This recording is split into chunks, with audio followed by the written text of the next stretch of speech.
Good evening, dear friend.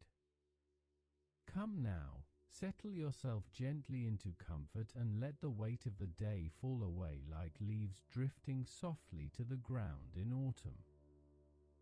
Tonight, I want to tell you a story about a line that once divided an entire continent, a boundary not drawn on maps at first but felt deeply by millions of people who found themselves on one side or another of what came to be called the Iron Curtain. This is a story about separation and longing, about two different visions for how society should be organized, and about the quiet courage of ordinary people who lived with this division for nearly half a century. As you rest here in the peaceful darkness, breathing slowly and steadily, let yourself drift back through time with me, back to the spring of 1945, when the Second World War was finally coming to an end and Europe lay in ruins, exhausted by years of terrible conflict. The war had consumed Europe for nearly 6 years, bringing destruction on a scale that is difficult to comprehend even now, decades later. Cities that had stood for centuries lay in rubble, their buildings reduced to broken walls and piles of stone, their streets filled with debris and the remnants of what had once been homes, schools, churches, and shops. In some cities, entire neighborhoods had been obliterated by bombing, leaving only empty spaces where communities had lived for generations. The photographs from that time show landscapes that seem almost lunar in their desolation, places where nothing remains standing, where the earth itself seems wounded and exhausted. As you breathe slowly and let yourself relax more deeply, imagine the human cost of this destruction. Millions of people had died in the fighting, on battlefields across the continent, in occupied territories, in concentration camps, from starvation and disease and the countless ways that war brings death to soldiers and civilians alike. Millions more had been displaced from their homes, forced to flee advancing armies, driven from their countries by persecution, wandering as refugees across a devastated landscape in search of safety and shelter. Families had been torn apart, with husbands and fathers killed in battle, children orphaned, homes destroyed. The scale of suffering was immense, touching virtually every family in Europe in some way. The war had ended differently in different parts of Europe, depending on which armies had arrived first to liberate territories from Nazi control or to accept German surrender. In Western Europe, American and British forces had crossed the English Channel in June 1944, landing on the beaches of Normandy in the largest amphibious invasion in history. From there, they had fought their way across France, through Belgium and the Netherlands, and finally into Germany itself. In Eastern Europe, Soviet forces had pushed the German armies back across hundreds of miles, liberating or occupying Poland, Czechoslovakia, Hungary, Romania, Bulgaria, and finally reaching Berlin from the east. The meeting of American and Soviet forces in the middle of Germany in April 1945 symbolized the defeat of Nazi Germany but also revealed the fundamental divide that would shape post-war Europe. These were armies representing very different societies and very different visions for how the world should be organized. The Americans and British came from democratic societies where governments were chosen by voters, where private property and market economics were fundamental principles, where individual freedom was valued and protected by law. The The Soviets came from a communist state where the government controlled virtually all aspects of economic and political life, where private property had been abolished, where individual rights were subordinated to what the state claimed were collective interests. During the war, these profound differences had been set aside in the face of a common enemy. Nazi Germany threatened all of them, and defeating Hitler's regime required cooperation despite ideological divisions. But as the war ended and the common enemy was defeated, the underlying tensions between these different systems began to surface. The question of how post-war Europe would be organized, how territories would be governed, what political and economic systems would be established in countries that had been devastated by war. All of these questions brought the fundamental differences between the wartime allies into focus. As you rest quietly, breathing slowly and peacefully, imagine the uncertainty of those months in 1945 and 1946. People who had survived the war were trying to rebuild their lives, to find family members, to return to homes that might no longer exist, to create some sense of normalcy after years of chaos and violence. But the future was deeply uncertain. Would there be enough food? Would cities be rebuilt? What kind of governments would be established? Would there be peace, or would new conflicts emerge from the ashes of the old? The leaders of the victorious powers, the United States, Britain, and the Soviet Union, met in several conferences during and immediately after the war to discuss how post-war Europe would be organized. At Yalta in February 1945, President Franklin Roosevelt, Prime Minister Winston Churchill, and Soviet leader Joseph Stalin had met to discuss the final phases of the war and the post-war settlement. At Potsdam in July and August 1945, after Germany's surrender, they met again, though Roosevelt had died and been succeeded by Harry Truman, to work out the details of how occupied Germany would be administered and what would happen in the rest of Europe. These conferences established some basic agreements. Germany would be divided into 4 occupation zones, controlled by the United States, Britain, France, and the Soviet Union. Berlin, the German capital, would also be divided into 4 sectors even though it was located deep inside the Soviet zone of occupation. Countries that had been occupied by Germany would be allowed to hold free elections and establish their own governments. But these agreements were vague on many crucial details and left much room for different interpretations. The fundamental problem was that the Western powers and the Soviet Union had very different ideas about what free elections meant and what kind of government should be established in Eastern Europe.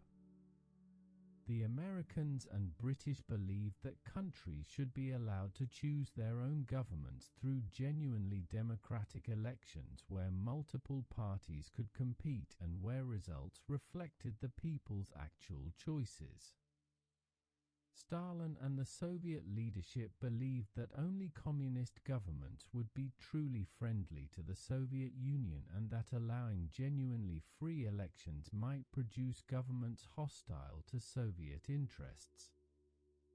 The Soviet Union had been invaded twice in the 20th century, first in World War I and then, catastrophically, by Nazi Germany in World War II. The Soviet people had suffered enormously during the war, with more than 20 million Soviet citizens dying, cities destroyed, vast territories devastated. Stalin was determined that the Soviet Union would never again be vulnerable to invasion from the West, and he saw the establishment of friendly governments in Eastern Europe as essential to Soviet security. From the Soviet perspective, controlling Eastern Europe was a defensive measure, creating a buffer zone between the Soviet Union and potential enemies in the West. From the Western perspective, Soviet control over Eastern Europe looked like aggressive expansion, like the creation of an empire, like the imposition of an oppressive system on peoples who deserved freedom to choose their own governments. The Americans and British had fought the war in part to defend democracy and freedom against totalitarian aggression, and seeing Stalin impose communist control over Eastern Europe seemed to many like trading one form of totalitarianism for another. As you breathe slowly and sink deeper into peaceful rest, you can sense how this fundamental disagreement was taking shape even as the war ended, how the alliance that had defeated Hitler was beginning to fracture, how two very different visions for post-war Europe were coming into conflict. The Iron Curtain did not appear suddenly as a physical barrier, but rather emerged gradually over the late 1940s as it became increasingly clear that Europe was dividing into two camps, one aligned with the Soviet Union and communist ideology, the other aligned with the United States and democratic capitalism. In the immediate aftermath of the war, there was still hope that cooperation might be possible, that the wartime alliance might continue into peacetime, that Europe might recover and rebuild without being divided into hostile blocs.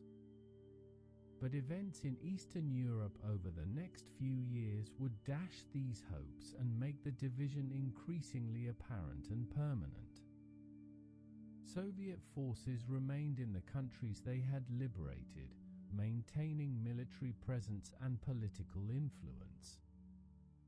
Communist parties in Eastern European countries, often small minorities before the war, began taking control of governments with Soviet support, using various methods including intimidation, manipulation of elections, and force to exclude non-communist parties from power. The process happened at different speeds in different countries, but the pattern was similar across Eastern Europe. Coalition governments that initially included both communists and non-communists gradually came under complete communist control. Opposition leaders were imprisoned or forced into exile. Independent media was suppressed. Private property was confiscated and industries were nationalized. Police states were established with security services that monitored the population and suppressed dissent.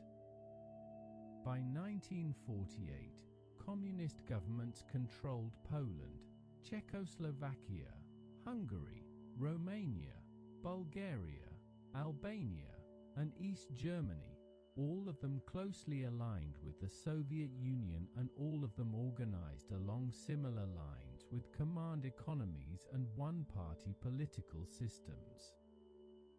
This transformation of Eastern Europe from a region of diverse countries with different political traditions into a bloc of communist states under Soviet influence would create the reality that the term Iron Curtain described. The line between communist Eastern Europe and democratic Western Europe would become one of the defining features of the post-war world, a boundary that separated not just different political systems but different ways of life, different assumptions about how society should be organized, different possibilities for individual freedom and collective welfare. The division of Europe would affect millions of lives in profound ways over the decades that followed, separating families, limiting travel and communication, creating fear and suspicion, but also paradoxically creating a kind of stability in which neither side dared to challenge the division militarily because the stakes were too high and the risks of major war too terrible. The Iron Curtain would stand for more than 4 decades, a monument to ideological division and geopolitical rivalry, until events in the late 1980s would finally bring it down and allow Europe to begin healing the wounds that the division had created. On March 5, 1946, nearly 10 months after the war in Europe had ended, former British Prime Minister Winston Churchill delivered a speech at Westminster College in the small town of Fulton, Missouri, a speech that would give a name to the division that was emerging across Europe and that would help define how people understood the post-war situation. As you rest comfortably and breathe slowly, let me tell you about this speech and what it revealed about the growing divide between East and West. Churchill was no longer Britain's Prime Minister when he gave this speech, having been voted out of office in July 1945 despite his leadership during the war, replaced by Clement Attlee and the Labour Party. But Churchill remained an influential figure, one of the most famous men in the world, someone whose words carried weight and whose perspective on international affairs commanded attention. He had been invited to speak at Westminster College by President Truman, who accompanied Churchill to Missouri and who sat on the stage as Churchill delivered his address. The speech covered many topics related to the post-war world and the challenges facing democratic nations, but the passage that would be remembered and quoted for decades came about 2/3 of the way through, when Churchill described what he saw happening in Eastern Europe. Speaking in his characteristic style, with careful rhythm and powerful imagery, Churchill said, "From Stettin in the Baltic to Trieste in the Adriatic, an iron curtain has descended across the continent." These words, Iron Curtain, captured something essential about the situation, providing a vivid metaphor for the barrier that was separating communist Eastern Europe from democratic Western Europe. Churchill went on to describe what he meant by this Iron Curtain, explaining that behind this line lay the capitals of the ancient states of Central and Eastern Europe: Warsaw, Berlin, Prague, Vienna, Budapest, Belgrade, Bucharest, and Sofia. All these cities, Churchill said, and the populations around them, lay in what he called the Soviet sphere and were subject to Soviet influence and, in many cases, Soviet control. He noted that communist parties had taken control of these countries and were establishing police states that suppressed freedom and democratic governance. He argued that this situation was not what the Western democracies had fought for, that it represented a betrayal of the principles that had motivated the war against totalitarian aggression. As you breathe slowly and let yourself relax more deeply, imagine how this speech resonated with people trying to understand what was happening in post-war Europe. Churchill's words gave form to feelings and observations that many people already had but had not articulated as clearly. The term Iron Curtain became immediately popular, appearing in newspapers and political discussions, becoming the standard way to refer to the division of Europe. The metaphor was powerful because it suggested not just a political boundary but a barrier that was hard and impenetrable, something that separated peoples and prevented communication and connection. Churchill's speech was controversial in some quarters, with critics arguing that it was unnecessarily provocative, that it would damage relations with the Soviet Union at a time when cooperation was still possible, that it would contribute to tensions and divisions rather than healing them. Some accused Churchill of being a warmonger, of trying to start a new conflict before the wounds from the old one had even begun to heal. The Soviet Union reacted angrily to the speech, with Stalin himself responding in an interview published in Pravda, the Communist Party newspaper, accusing Churchill of calling for war against the Soviet Union and comparing Churchill to Hitler in his supposed desire to dominate Europe. But Churchill's speech also reflected and articulated concerns that were widespread in Western Europe and the United States. People could see what was happening in Eastern Europe, could hear stories from refugees who had fled westward, could observe how communist governments were taking control and how freedom was being suppressed. The speech helped crystallize understanding of the post-war situation and contributed to the development of policies that would shape the Western response to Soviet actions in Eastern Europe. The term Iron Curtain had actually been used before Churchill's speech, appearing in earlier writings and speeches by various people trying to describe the barrier emerging across Europe, but Churchill's use of it at Fulton gave the phrase its enduring power and made it the standard terminology for describing the division. The phrase captured something essential about the situation. This was not just a normal border between countries, but something more profound, a barrier that divided Europe into two hostile camps with fundamentally different political and economic systems and fundamentally different assumptions about human freedom and how society should be organized. The division that Churchill described was not yet complete when he gave his speech in March 1946, and there was still some hope that the situation might evolve differently. But over the next 2 years, as communist control over Eastern Europe became more complete and as the differences between Soviet and Western approaches to post-war reconstruction became more apparent, Churchill's description would seem increasingly accurate.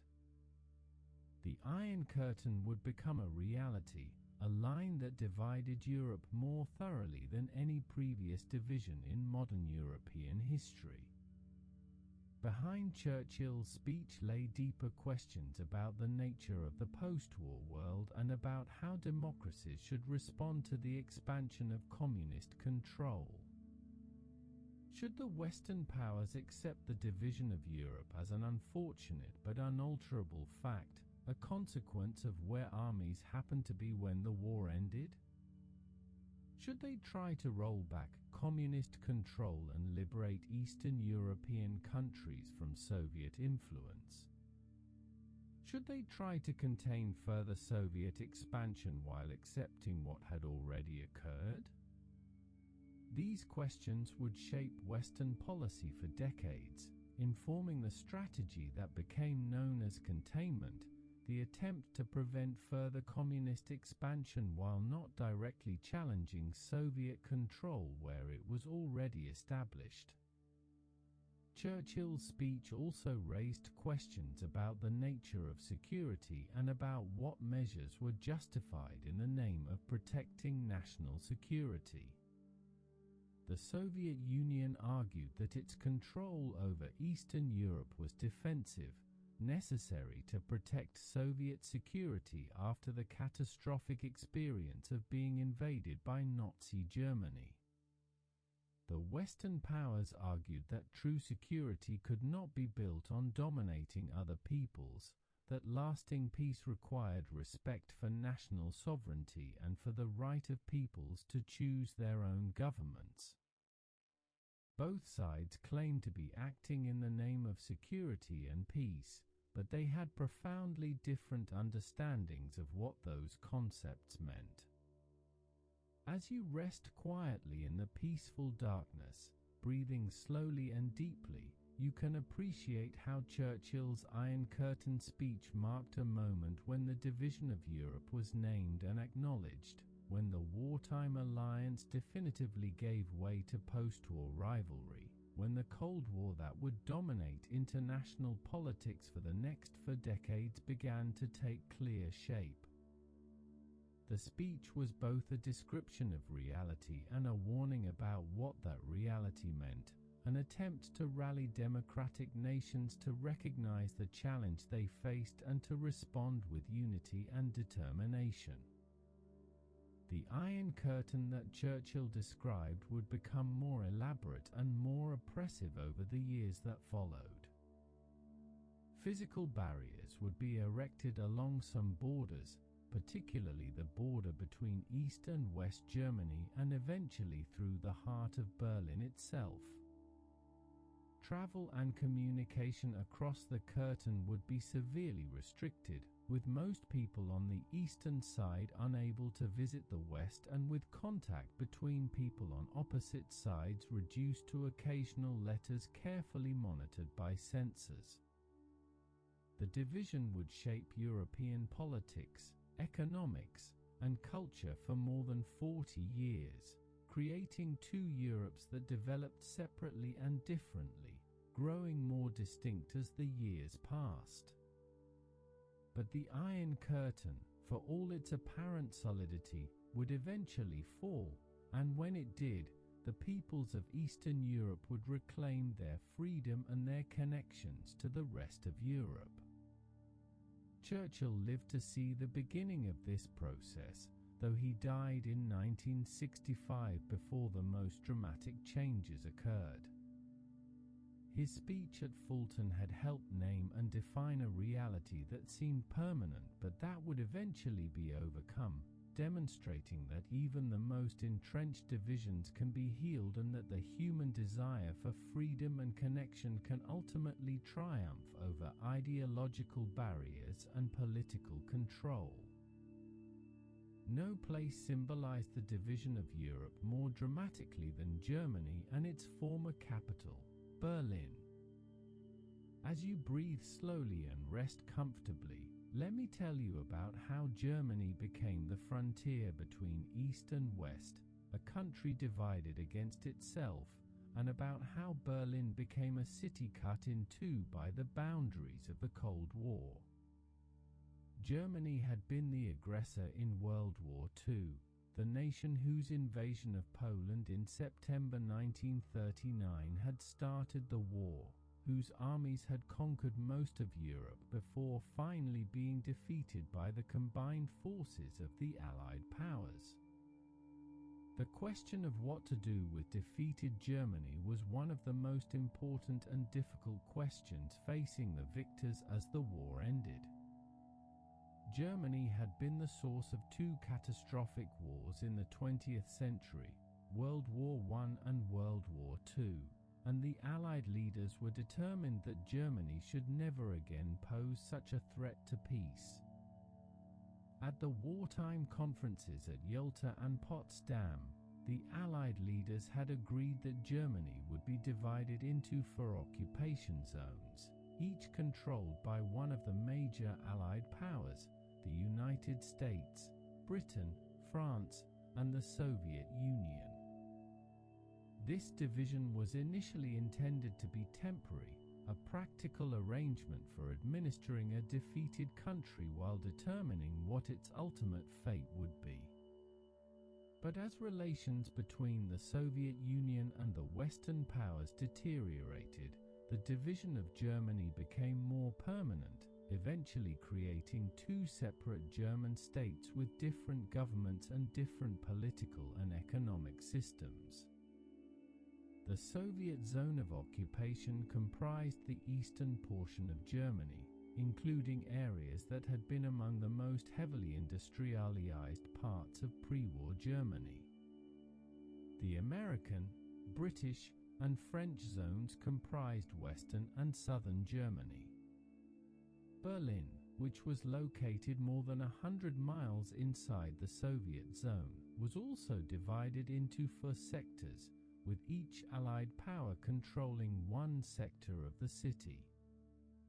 This created a unique and precarious situation, with Western forces maintaining a presence deep inside Soviet-controlled territory, connected to the western zones of Germany only by designated road, rail, and air corridors.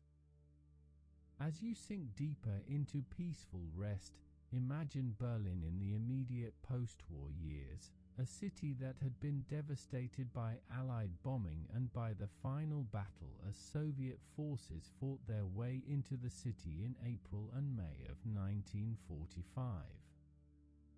Much of Berlin was in ruins, with entire neighborhoods reduced to rubble, with people living in cellars and damaged buildings, scavenging for food and fuel, struggling to survive in conditions of extraordinary hardship. The division of the city into 4 sectors created a complex situation where different parts of the city were administered by different powers with different approaches and different resources. Initially, it was relatively easy for people to move between sectors of Berlin. The boundaries between the American, British, French, and Soviet sectors were marked but not fortified, and Berliners could travel throughout the city, crossing from one sector to another to visit family, to work, to shop, or simply to move about as they needed to. But as tensions between the Soviet Union and the Western powers increased, this freedom of movement would become increasingly restricted. The first major crisis over Berlin occurred in 1948 and 1949, when the Soviet Union attempted to force the Western powers out of Berlin by imposing a blockade on the city. In June 1948, Soviet authorities closed the road and rail connections between West Berlin and the western zones of Germany, cutting off the city from overland supplies of food, fuel, and other necessities. Stalin hoped that this blockade would make it impossible for the Western powers to maintain their presence in Berlin and that they would be forced to abandon the city, allowing it to come under complete Soviet control. The Western response to the Berlin blockade was remarkable and unexpected. Rather than abandoning Berlin or attempting to break the blockade by force, which might have led to military conflict, the United States and Britain organized a massive airlift to supply the city from the air. For nearly a year, from June 1948 to May 1949, cargo planes flew constantly into West Berlin, landing at Tempelhof Airport and at hastily constructed new airfields, bringing in food, coal, medicine, and everything else the city needed to survive. At the height of the airlift, planes were landing in Berlin every few minutes, bringing thousands of tons of supplies each day. The Berlin airlift demonstrated Western determination to maintain their presence in Berlin despite Soviet pressure, and it also demonstrated Western logistical capabilities and the willingness of ordinary Berliners to endure hardship rather than submit to Soviet control. The airlift became a symbol of Western resistance to Soviet expansion and of the beginning of what would become a long-term commitment to defend West Berlin's freedom. In May 1949, after it became clear that the airlift could sustain the city indefinitely, the Soviet Union lifted the blockade, having failed to force the Western powers out.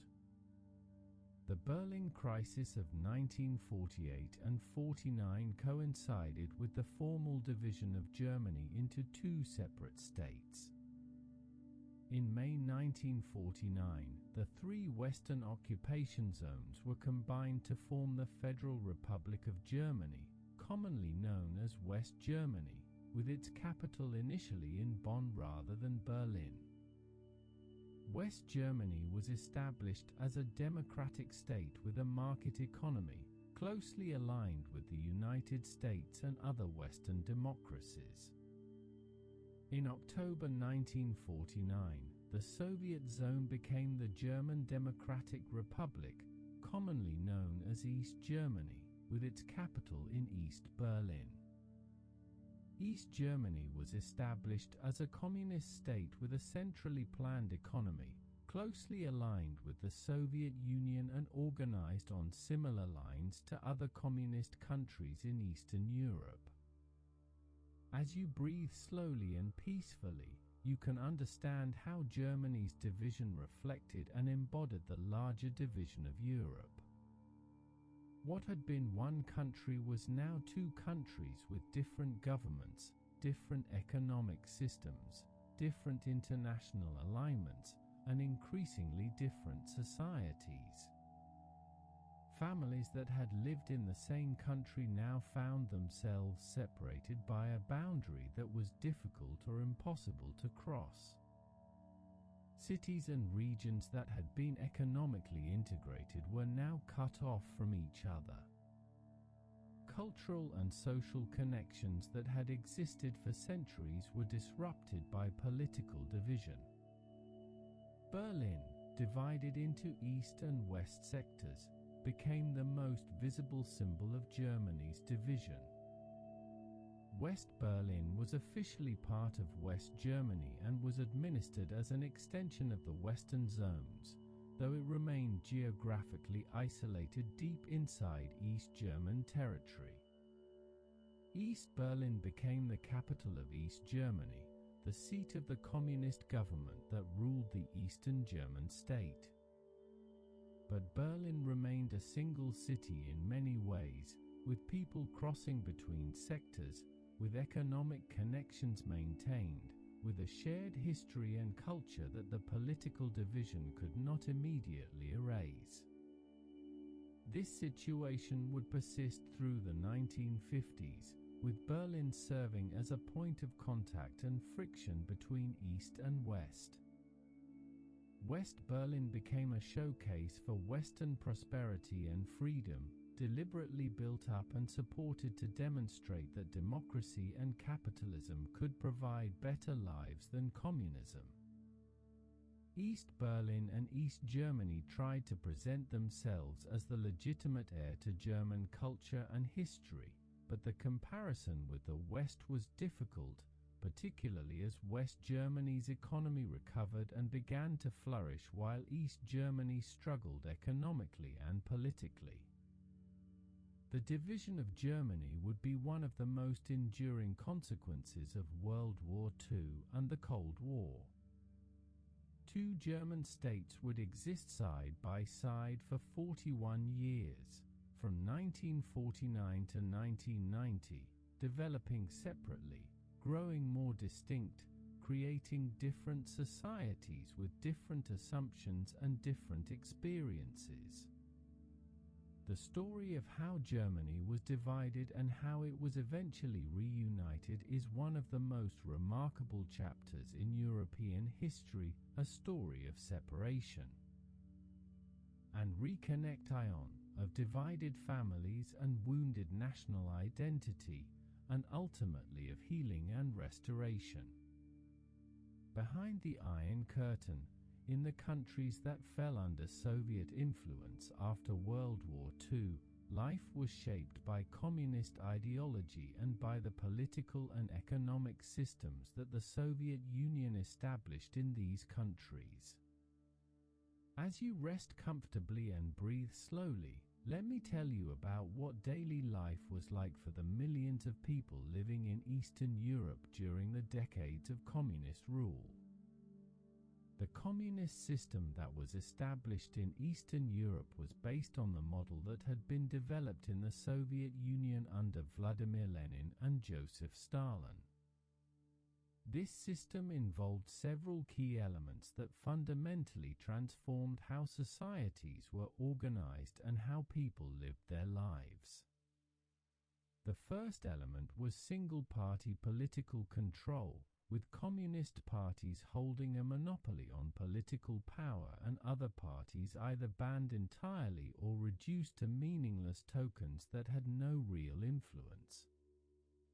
Elections were held in communist countries, but they were not free elections in the democratic sense. Voters typically had no choice between different parties or different candidates, but could only vote to approve or disapprove the list of candidates nominated by the Communist Party.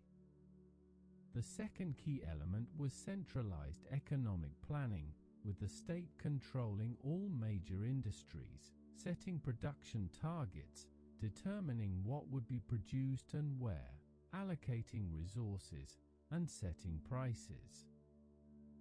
Private property was largely abolished, with land, factories, shops, and other productive assets taken over by the state. Agriculture was collectivized, with individual farms combined into large collective farms that were supposed to be owned by the workers but that were actually controlled by the state. This economic system aimed to eliminate capitalism and create a socialist economy where production served social needs rather than private profit. The third key element was extensive state control over social and cultural life, with the Communist Party seeking to shape not just the economy and politics but also what people thought, what they read, what art they created or consumed, what they taught their children. Education was used to instill communist ideology and loyalty to the state. Media was controlled by the government, with newspapers, radio, and later television serving as instruments of propaganda rather than independent sources of information. Religion was suppressed or tightly controlled, seen by communist authorities as a rival source of authority and as a vestige of the old order that needed to be eliminated or marginalized. As you breathe slowly and sink deeper into peaceful rest, imagine what life was like for ordinary people living under this system. For many people, particularly in the early years after the war, there were some improvements in material conditions. The communist governments provided basic necessities including housing, healthcare, education, and employment, creating a social safety net that guaranteed everyone at least a minimal standard of living. In societies that had been marked by significant inequality before the war, this represented genuine progress for poorer segments of the population. But these benefits came at enormous cost in terms of freedom and prosperity.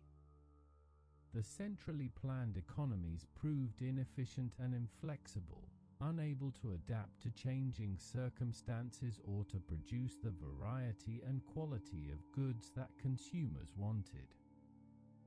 Shortages became chronic, with people waiting in long lines to buy basic goods, with stores often empty or carrying only limited selections of poor quality products.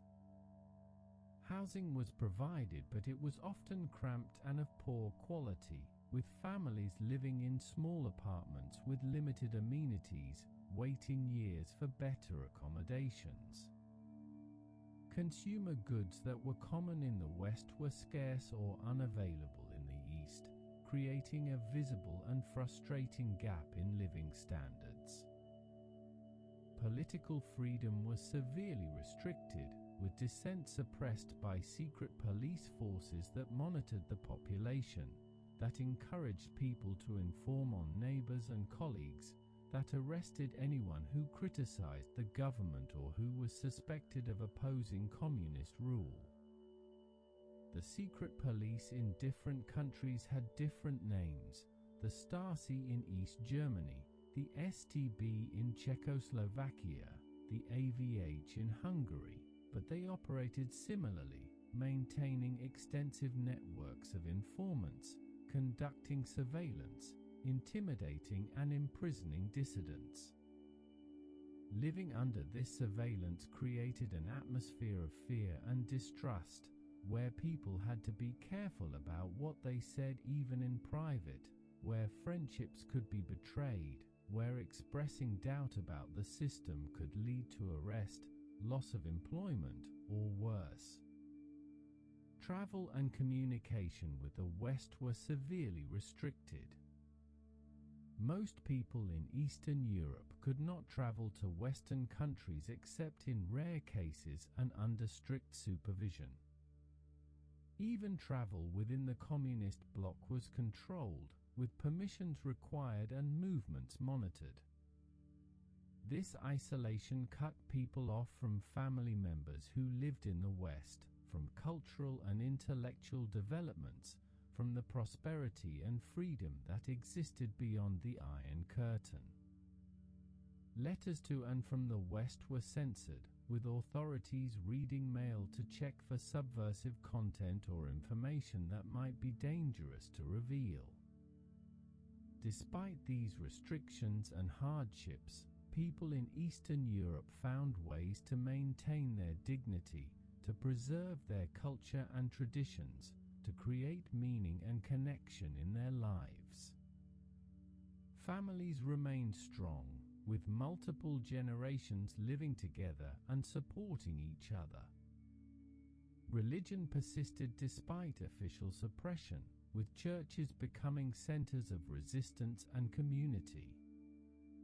Cultural life continued, with writers, artists, and musicians finding ways to express themselves despite censorship, sometimes developing sophisticated methods of coded critique that authorities could not easily suppress without revealing their own insecurity.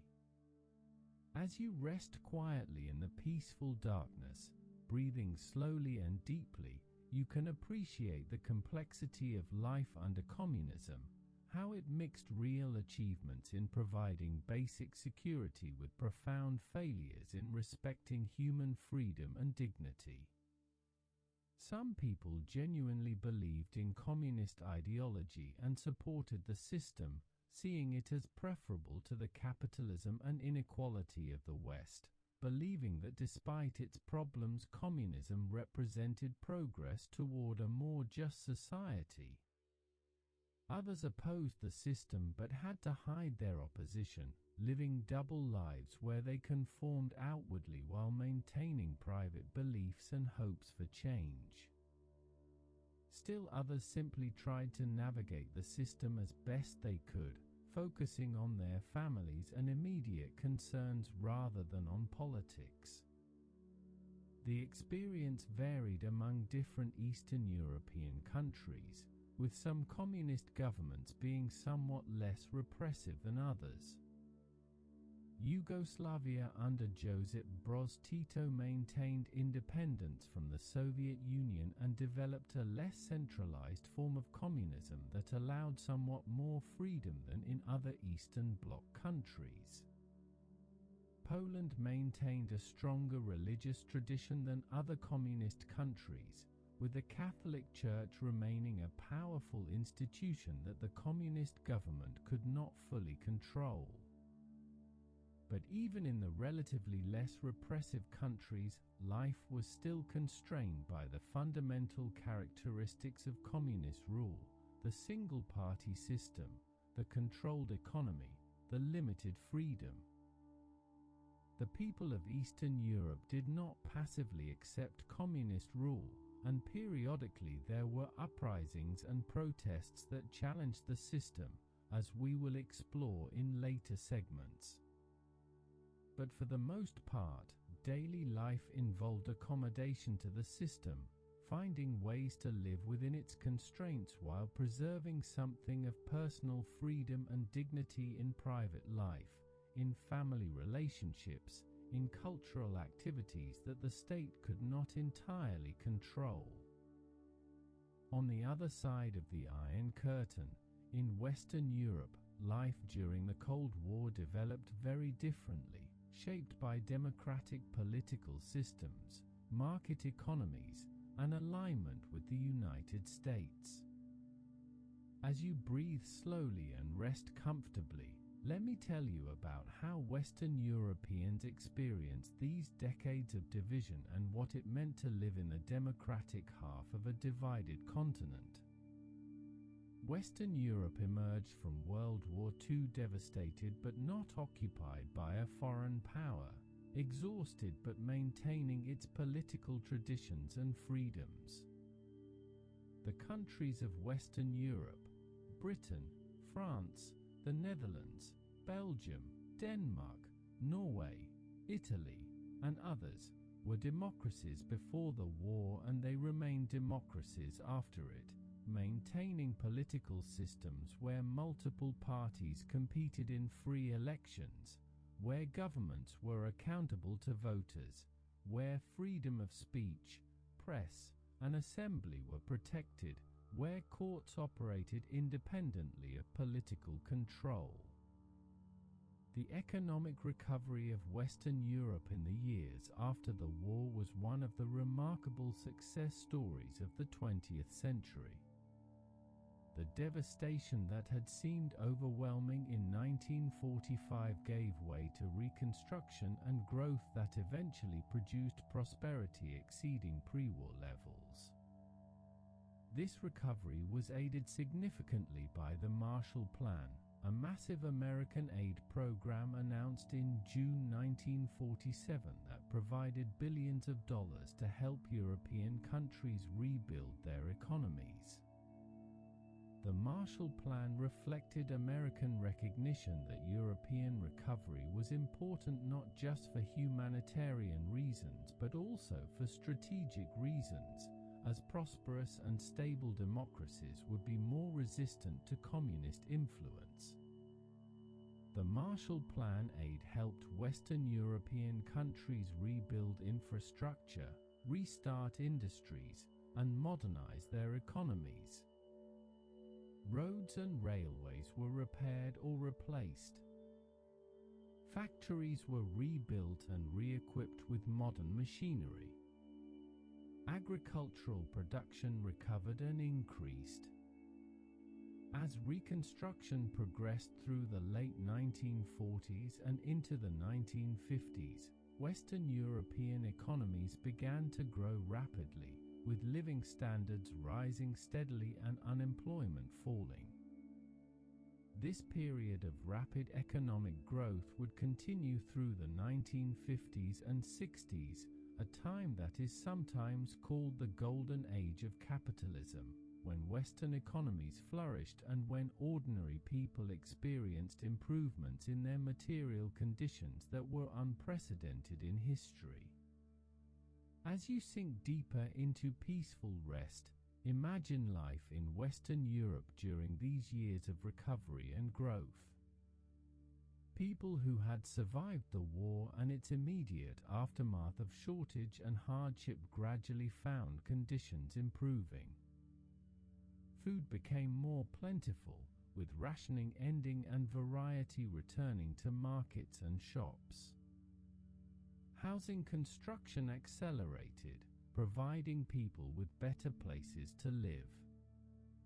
Consumer goods, from refrigerators to automobiles to televisions, became available and affordable to growing numbers of people.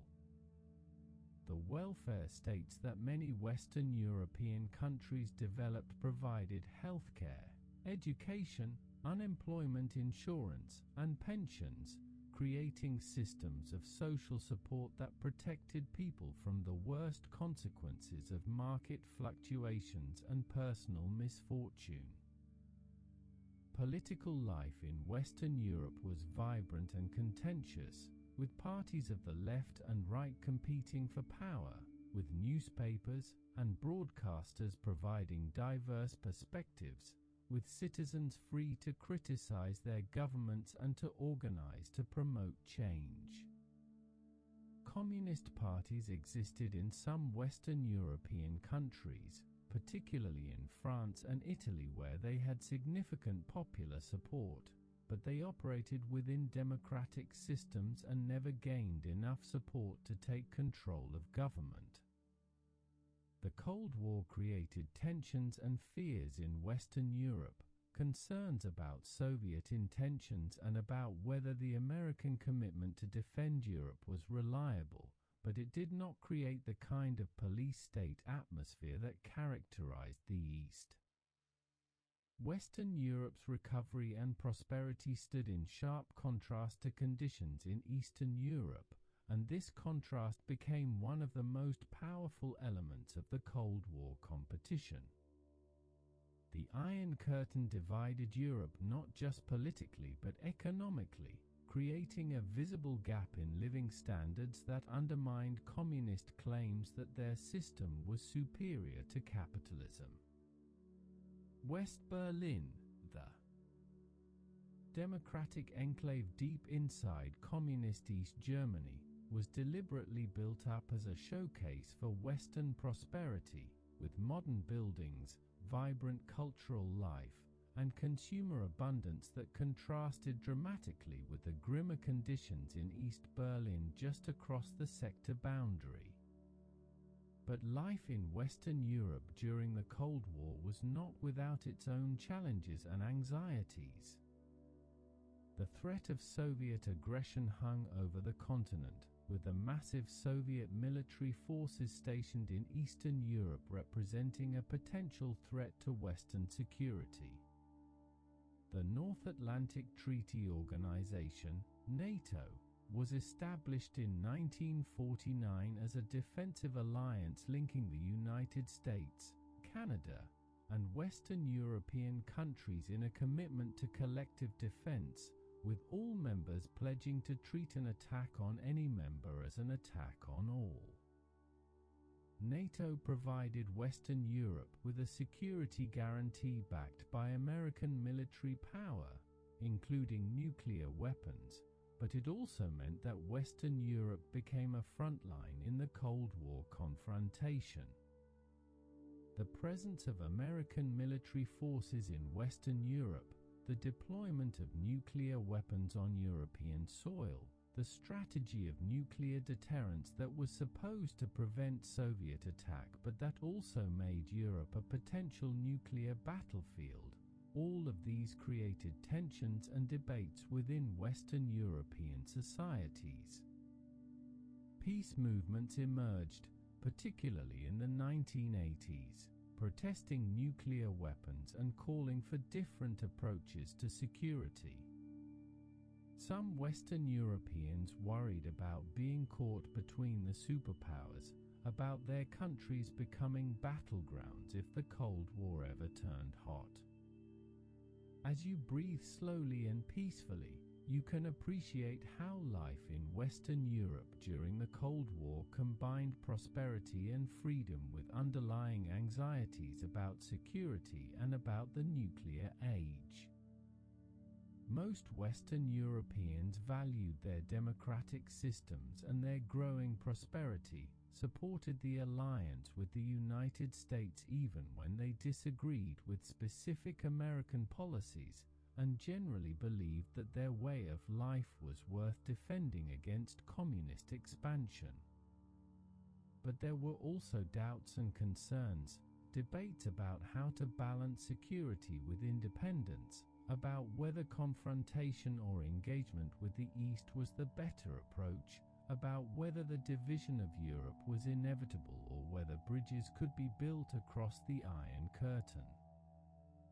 Western Europeans maintained some contact with their counterparts in Eastern Europe despite the barriers, with cultural exchanges, sporting events, and occasional family visits providing limited opportunities for connection.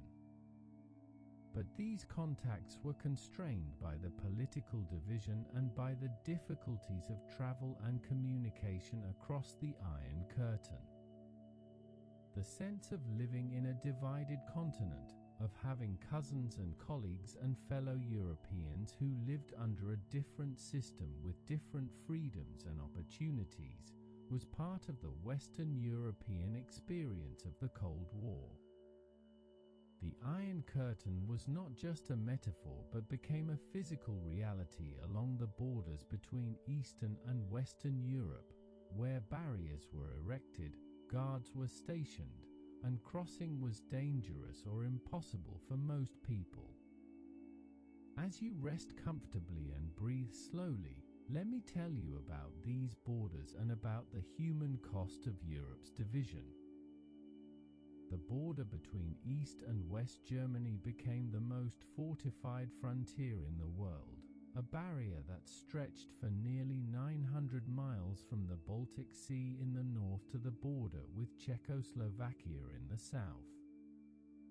Along much of this border, the East German government erected elaborate defenses designed to prevent its own citizens from fleeing to the west.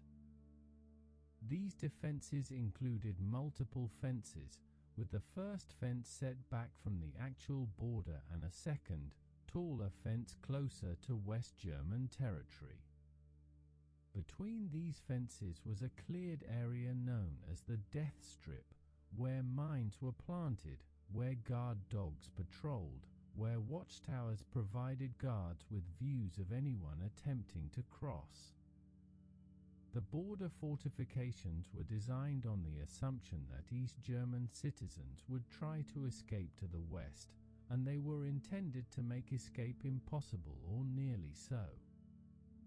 The guards had orders to shoot anyone attempting to cross without permission, and many people were killed over the years trying to reach the west.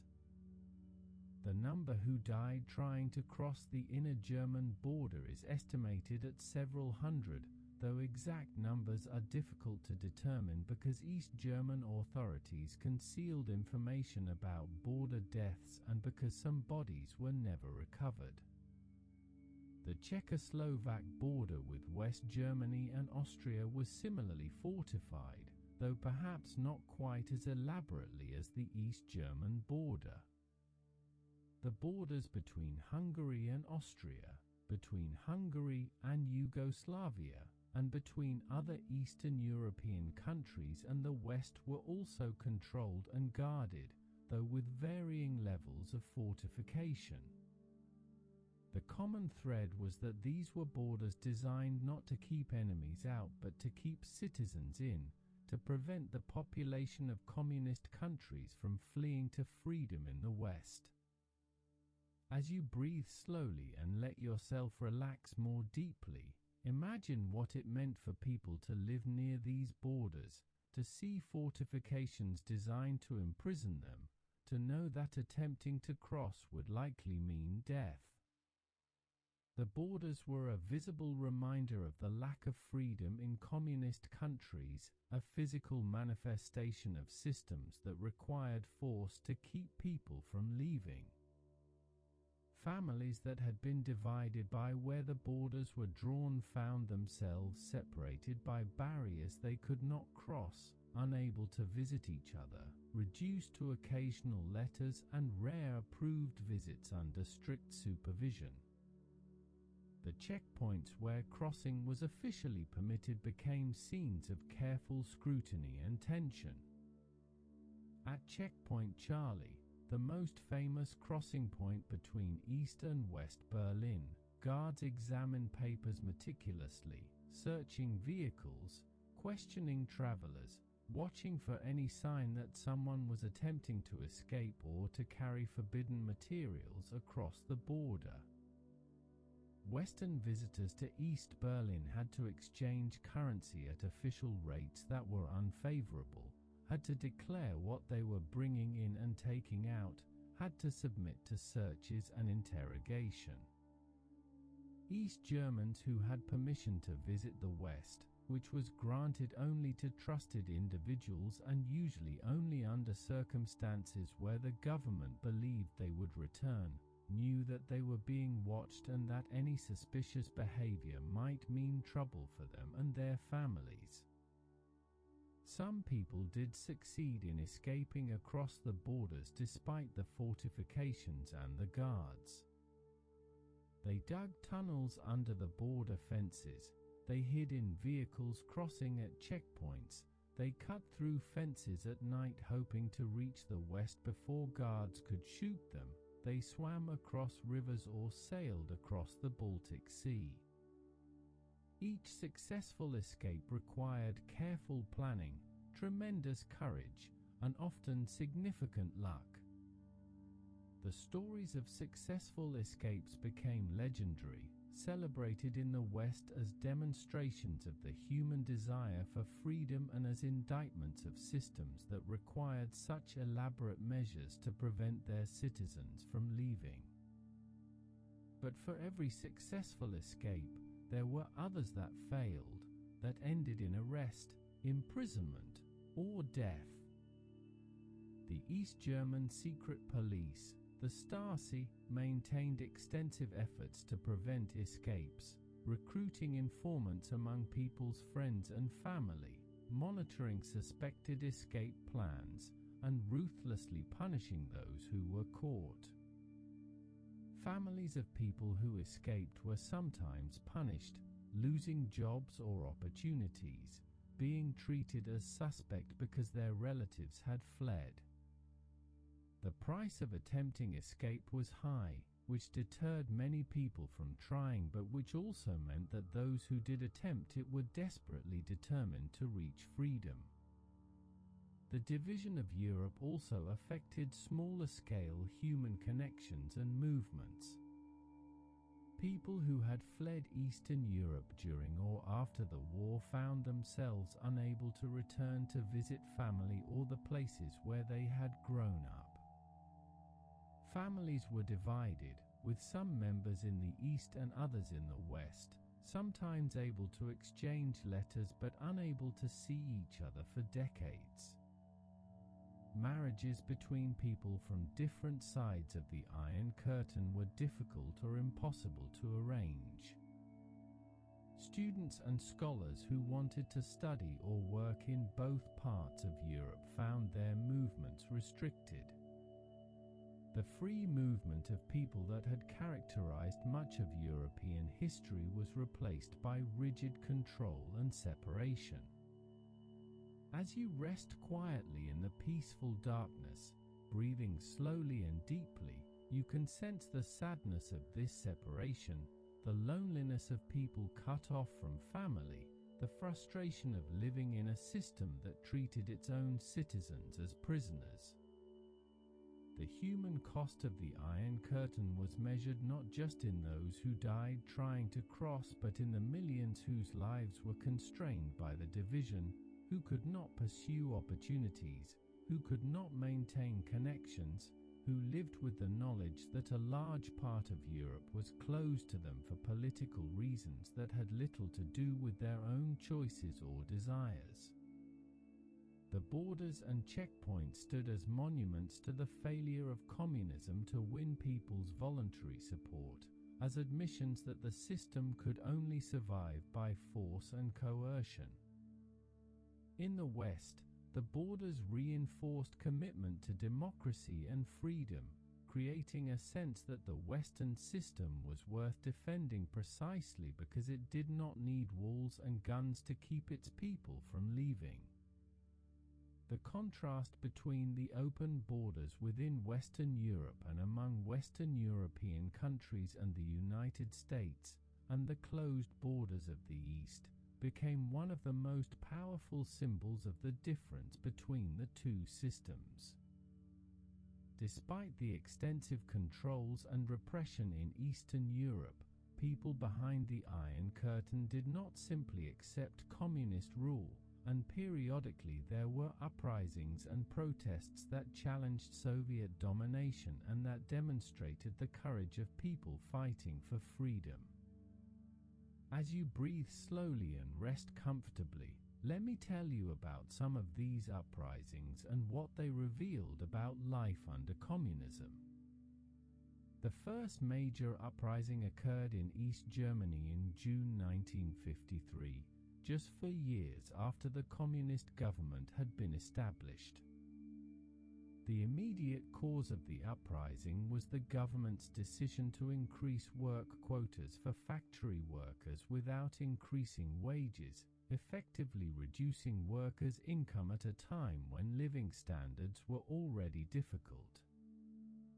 Workers in East Berlin began a strike that quickly spread to other East German cities, and the strikes evolved into broader protests calling for free elections, for the end of communist rule, for reunification of Germany.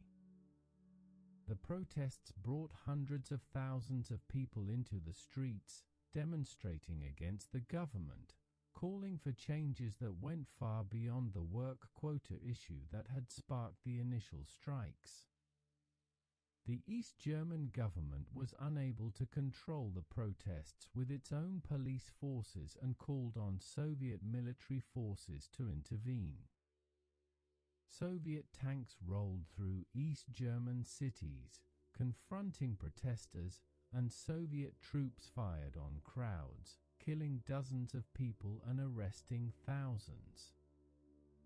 The uprising was suppressed, and the communist government remained in power, but the events of June 1953 demonstrated the unpopularity of communist rule and the willingness of people to risk their lives for freedom. 3 years later, in October and November 1956, a much larger uprising occurred in Hungary, beginning as a student demonstration in Budapest and quickly expanding into a national revolution against communist rule. Hungarian students and workers demanded free elections, the withdrawal of Soviet troops from Hungary, the end of communist dictatorship, and the restoration of Hungarian independence. The protests grew into armed resistance, with Hungarian security forces often joining the protesters rather than suppressing them. For a brief period, it seemed possible that Hungary might actually break free from Soviet control. As you sink deeper into peaceful rest, imagine the excitement and hope that must have filled people in Budapest and across Hungary during those October and November days, as the communist government collapsed and a new government led by Imre Nagy took power and announced Hungary's withdrawal from the Warsaw Pact, the military alliance that linked communist countries under Soviet leadership. But the hope was short-lived. The Soviet Union could not allow Hungary to leave the communist bloc, as this would undermine Soviet control throughout Eastern Europe and might inspire similar movements in other countries.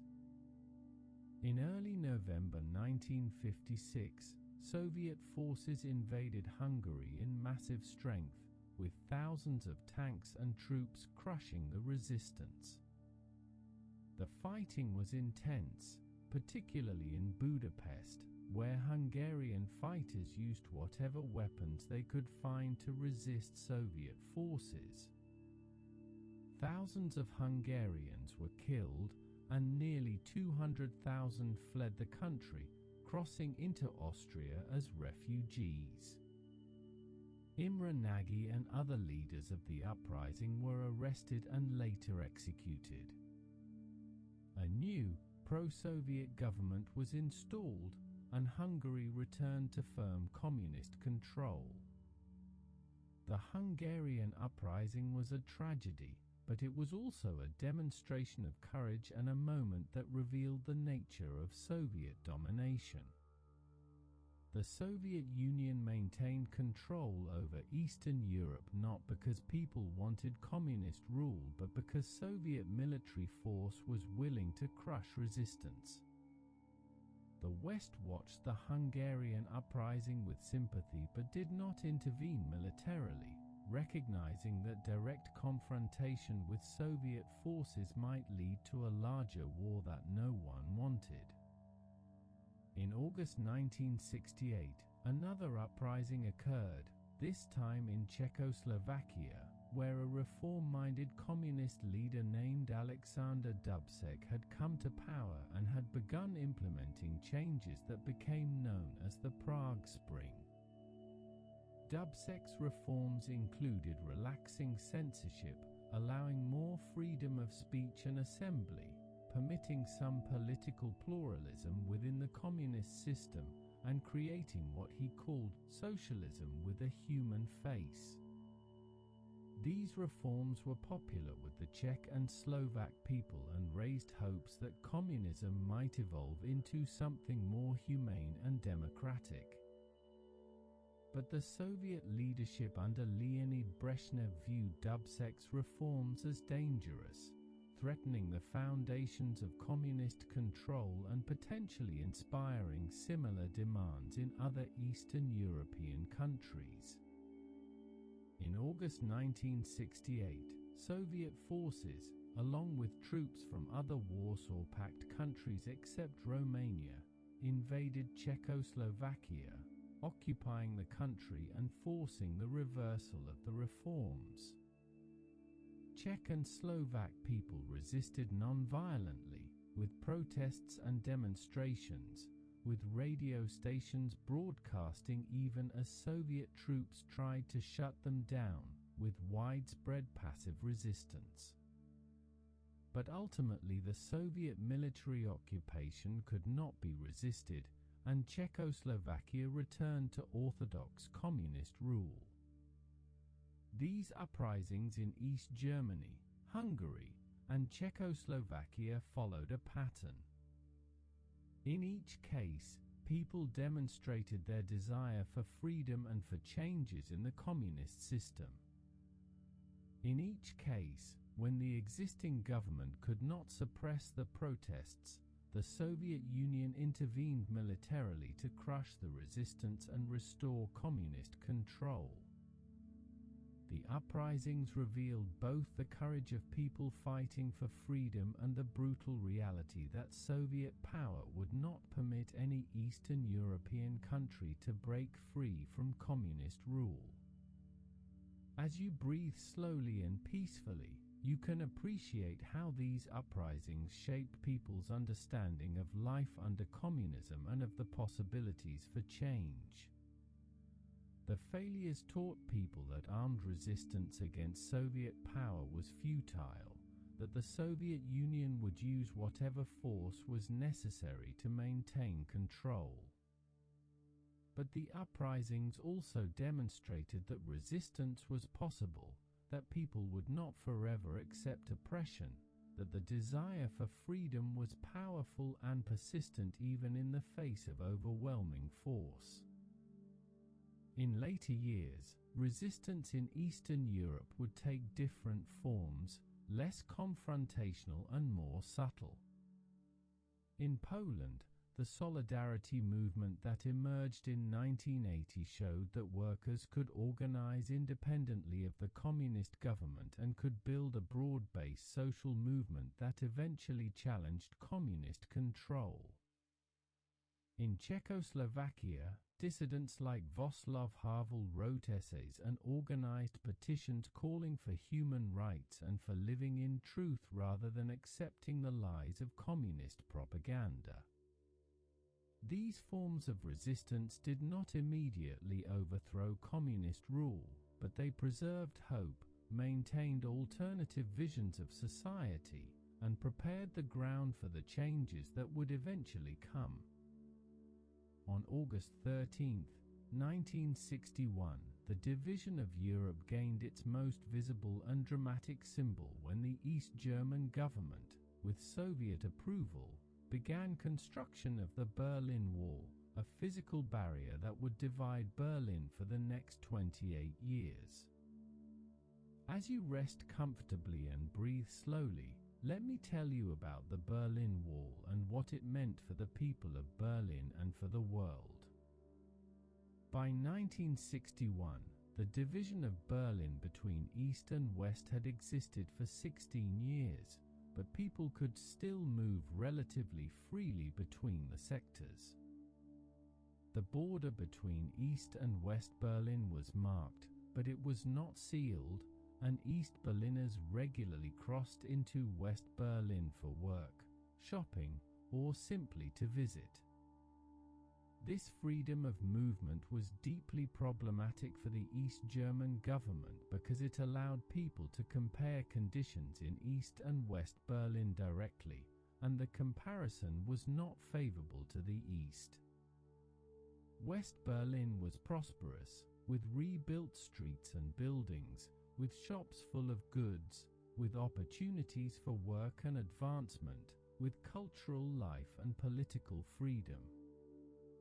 East Berlin and East Germany were much less prosperous, with continuing shortages of consumer goods, with opportunities limited by political considerations, with the oppression of the communist system visible in daily life. This contrast led many East Germans, particularly young people and skilled workers, to leave East Germany by crossing into West Berlin and then proceeding to West Germany. Between 1949 and 1961, approximately 2.5 million people fled from East Germany to the West, a massive brain drain that threatened East Germany's economic viability and political stability. The East German leader Walter Ulbricht had been asking the Soviet Union for permission to close the border and prevent this exodus, but Soviet leaders had hesitated, knowing that building a wall would be a propaganda disaster, a visible admission that the communist system had to imprison its own people to prevent them from leaving. But by 1961, the exodus was becoming unsustainable, and Soviet leader Nikita Khrushchev agreed to let the East Germans seal the border. On Saturday night and Sunday morning, August 12th and 13th, 1961, East German soldiers and workers began erecting barbed wire barriers along the border between East and West Berlin. Streets were torn up to prevent vehicles from crossing. Train service between East and West was suspended. Over the following days and weeks, the initial barbed wire barriers were replaced with concrete walls and fortifications. The Berlin Wall would eventually become an elaborate system of barriers, with a tall concrete wall on the western side, a cleared area behind it monitored by guards in watchtowers, and a smaller inner wall further inside East Berlin, with the area between the walls becoming known as the death strip, where anyone trying to cross could be shot. As you breathe slowly and let yourself relax more deeply, imagine the shock and pain of Berliners who woke up on Sunday morning, August 13th, to discover that their city had been cut in two overnight. Families were divided, with people unable to cross to visit relatives on the other side. Workers who had commuted across the border to jobs could no longer reach their workplaces. The human connections that had persisted despite the political division were suddenly severed. People stood on either side of the new barrier, sometimes close enough to see each other but unable to touch or to cross. The Berlin Wall became immediately notorious around the world as a symbol of communist oppression.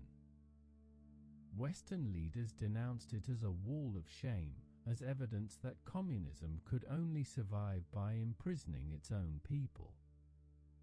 President John F. Kennedy visited West Berlin in June 1963 and gave a famous speech declaring Ich bin ein Berliner, I am a Berliner, expressing solidarity with the city's residents and denouncing the wall as an offense against humanity. Kennedy's words captured the outrage that many people felt about the wall and about what it represented. For East Germans, the wall was a daily reminder of their lack of freedom.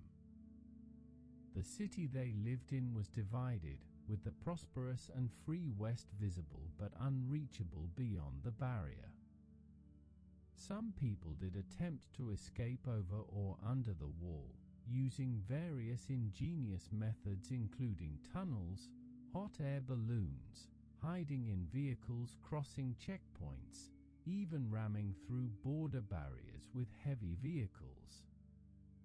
Some escapes succeeded, but many failed, and the number of people killed trying to cross the Berlin Wall has been estimated at around 140 people, though again, exact numbers are difficult to determine.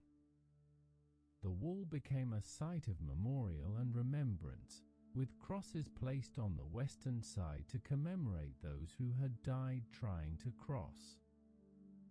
The western side of the wall became covered with graffiti, with art and messages, with expressions of defiance and hope. The eastern side remained blank and forbidding, surrounded by cleared areas and fortifications. The visual contrast between the two sides of the wall symbolized the larger contrast between the freedom of the West and the repression of the East. As you rest quietly in the peaceful darkness, breathing slowly and deeply, you can understand how the Berlin Wall became more than just a physical barrier dividing one city. It became a symbol of the Cold War itself, of the division between democracy and dictatorship, between freedom and control, between two visions of how society should be organized. The wall's existence was both a demonstration of communist weakness, showing that the system could not compete without force, and a source of Western determination, reinforcing commitment to defend freedom and to support people living under oppression. Life in divided Berlin became a strange and surreal reality. West Berliners lived in an island of democracy surrounded by communist territory, dependent on air and ground corridors through East Germany for connection to West Germany. The city became a center of espionage and intelligence operations, with both Eastern and Western intelligence services maintaining large presences. The wall was a constant backdrop to daily life, a reminder of the abnormality of the situation, of the fact that this city, which had once been the capital of a united Germany, was now divided against itself in a way that seemed almost incomprehensible. The Berlin Wall would stand for 28 years, 1 month, and 3 days, from August 1961 to November 1989. For nearly 3 decades, it seemed like a permanent feature of the landscape, an immovable symbol of the Cold War's endurance. But like the Iron Curtain itself, the wall would eventually fall, and when it did, the fall would be sudden and unexpected, a moment of joy and liberation that would mark the beginning of Europe's reunification.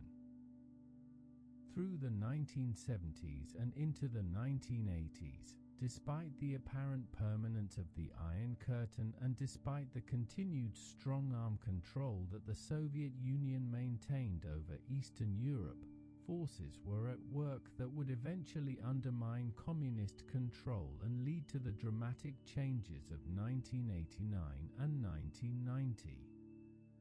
As you breathe slowly and rest comfortably, let me tell you about how the Eastern Bloc gradually weakened and how the seeds of change were planted. The communist economies of Eastern Europe had never performed as well as their Western counterparts, but through the 1950s and 60s they had achieved some growth, providing employment and basic social services even if consumer goods remained scarce and quality was poor. But by the 1970s, economic growth in Eastern Europe was slowing, and the gap between Eastern and Western living standards was widening rather than narrowing. The centrally planned economic system proved unable to adapt to changing circumstances, unable to innovate, unable to produce the variety and quality of goods that people wanted. The Soviet Union itself was experiencing economic stagnation by the 1970s and 80s. The Soviet economy, which had grown rapidly in earlier decades based on industrialization and resource exploitation, was becoming increasingly inefficient and rigid. The technological revolution that was transforming Western economies, the development of computers and electronics and service industries, was largely passing the Soviet Union by. The Soviet system proved unable to foster the kind of innovation and entrepreneurship that drove Western economic growth. The enormous military spending required to compete with the United States and NATO was draining resources from the civilian economy. These economic weaknesses in the Soviet Union and Eastern Europe created pressures that would eventually contribute to the system's collapse. People could see, particularly in East Germany where West German television was available, that living standards in the West were much higher than in the East. The contrast undermined the official propaganda claiming that communism was superior to capitalism and that the socialist system was leading to prosperity and justice. Young people particularly were frustrated by the lack of opportunities, by the shortages and poor quality of consumer goods, by the restrictions on travel and freedom. As you sink deeper into peaceful rest, imagine how these frustrations accumulated over years and decades, how the gap between the promises of communism and the reality of life under communist rule created disillusionment and desire for change. The communist governments tried to maintain control through a combination of propaganda, economic manipulation, and repression, but the underlying problems were becoming more difficult to ignore or to suppress. The accession of Mikhail Gorbachev to leadership of the Soviet Union in March 1985 would prove to be a turning point, though neither Gorbachev nor anyone else fully understood at the time how dramatic the changes would be. Gorbachev recognized that the Soviet system was in crisis and needed reform. He introduced policies of glasnost, openness, and perestroika, restructuring, aimed at revitalizing the Soviet economy and political system. Glasnost relaxed censorship and allowed more open discussion of problems. Perestroika attempted to introduce elements of market mechanisms into the Soviet economy while maintaining overall socialist organization. Gorbachev also made clear that he would not use Soviet military force to maintain communist control in Eastern Europe in the way that previous Soviet leaders had done in Hungary in 1956 and Czechoslovakia in 1968. This shift in Soviet policy, though not immediately obvious, would prove crucial. The communist governments in Eastern Europe had depended on the implicit or explicit threat of Soviet military intervention to maintain power. When that threat was removed, when it became clear that Gorbachev would not send tanks to suppress protest movements, the position of Eastern European communist governments became much more precarious. Poland was the first country where major changes began to occur. The Solidarity movement, an independent trade union that had emerged in 1980 led by Lech Walesa, had been suppressed by the Polish government in 1981 when martial law was declared and Solidarity leaders were arrested. But Solidarity had continued to exist underground, maintaining organization and popular support even while officially banned. By 1988, the Polish government was facing severe economic crisis and recognized that it needed some kind of accommodation with Solidarity and with the broader society.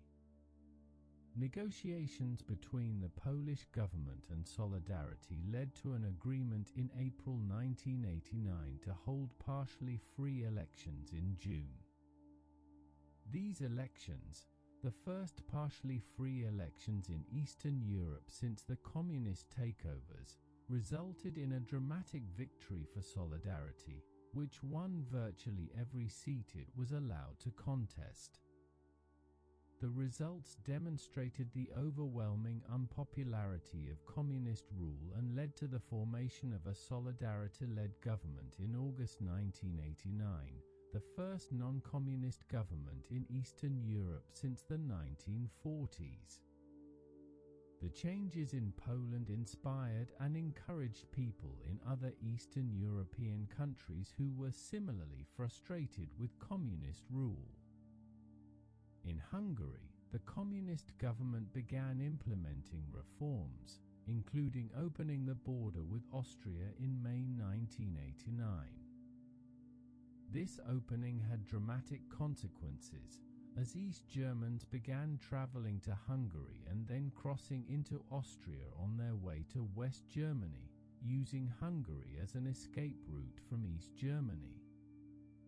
Thousands of East Germans fled through Hungary during the summer of 1989, creating a crisis for the East German government. Meanwhile, in East Germany itself, protest movements were growing. People began gathering for peaceful protests in Leipzig and other cities, calling for freedom to travel, for democratic reforms, for an end to communist dictatorship. The protests grew larger week by week through September and October 1989, with hundreds of thousands of people participating, chanting "Wir sind das Volk," "We are the people." The East German government hesitated, unsure how to respond, aware that Gorbachev would not support violent suppression, constrained by the knowledge that the regime's legitimacy had evaporated. As you breathe slowly and peacefully, you can sense how the long-frozen situation in Eastern Europe was suddenly becoming fluid, how decades of apparent permanence were giving way to rapid change, how the forces that had been building beneath the surface were suddenly becoming visible and powerful. The weakening of the Eastern Bloc was occurring not primarily because of Western pressure or action, though Western support for democracy and human rights had played a role, but because the internal contradictions and failures of the communist system had reached a point where they could no longer be managed or suppressed. In the autumn of 1989, events accelerated with breathtaking speed as the Iron Curtain that had divided Europe for more than 4 decades suddenly began to crumble. As you rest peacefully, breathing slowly and deeply, completely relaxed, let me tell you about how the division of Europe came to an end and what legacy this history has left for us. The critical moment came on the evening of November 9th, 1989, when the Berlin Wall opened, though even this happened almost by accident, through a confusion rather than a planned decision. The East German government, overwhelmed by protests and by the exodus of citizens through Hungary and Czechoslovakia, had decided to allow East Germans to apply for permission to travel to the West. At a press conference that evening, an East German official named Günther Schabowski, asked when the new travel regulations would take effect, said that as far as he knew they would take effect immediately. This announcement, broadcast on television, led thousands of East Berliners to converge on the border crossings, demanding to be let through. The guards at the checkpoints, receiving no clear orders and overwhelmed by the crowds, began opening the gates. People poured through into West Berlin, many of them crying with joy, hugging strangers, celebrating the end of a barrier that had imprisoned them for 28 years. West Berliners came to greet them, welcoming them, sharing in the celebration. Champagne corks popped and people danced on top of the wall itself. The night of November 9th, 1989, became one of the most joyful and hopeful nights in modern European history. The opening of the Berlin Wall was both symbolic and practical, marking the end of the division that the wall had represented while also allowing people to move freely between East and West for the first time in decades. In the days and weeks that followed, people from both sides of the wall came with hammers and chisels to break off pieces of the concrete barrier, physically dismantling the symbol of division. The wall that had seemed so permanent, so immovable, that had taken lives and separated families, was being destroyed by the very people it had imprisoned. The fall of the Berlin Wall was part of a broader wave of change sweeping across Eastern Europe in the autumn of 1989. In Czechoslovakia, peaceful protests known as the Velvet Revolution brought down the communist government in November and December, with Václav Havel, the playwright and dissident who had spent years in communist prisons, becoming president of a free Czechoslovakia.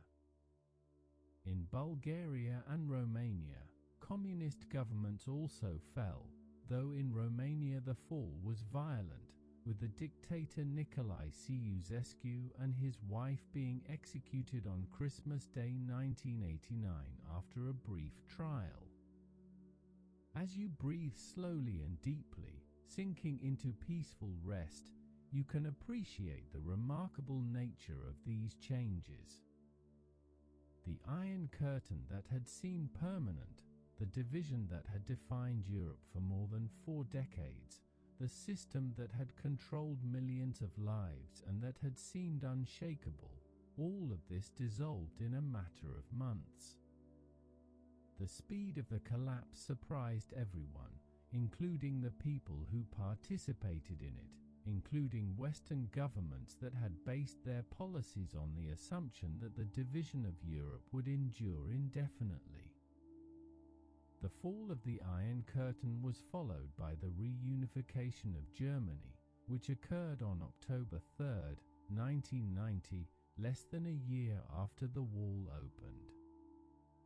The 2 German states, divided since 1949, merged into a single federal Republic of Germany, with the former East Germany joining the democratic and prosperous West Germany.